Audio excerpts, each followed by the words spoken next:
প্রতিদিনই হামের উপসর্গ নিয়ে হাসপাতালে ভর্তি হচ্ছে শিশুরা। ২৪ ঘন্টায় হামের উপসর্গ নিয়ে রাজশাহী মেডিকেল কলেজ হাসপাতালে আরো ১৫ শিশু ভর্তি হয়েছে। হাসপাতালের মুখপাত্র ডাক্তার শঙ্কর কে বিশ্বাস গণমাধ্যমকে জানান, বর্তমানে হাসপাতালে চিকিৎসা নিচ্ছে ১৫৬ জন। চলতি বছরের জানুয়ারি থেকে এ পর্যন্ত হামের উপসর্গ নিয়ে চিকিৎসা নিয়েছে ৫৫০ জন। গত ৩ দিনে রাজশাহী মেডিকেলে কোনো শিশুর মৃত্যু হয়নি। একদিনে নোয়াখালী জেনারেল হাসপাতালে হামের উপসর্গ নিয়ে ভর্তি হয়েছে ১৭ জন।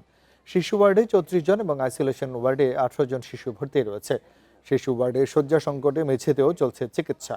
বাড়তি চাপ সামাল দিতে হিমশিম খেতে হচ্ছে চিকিৎসকদেরকে। শরীয়তপুরে বেড়েছে হামের প্রকোপ।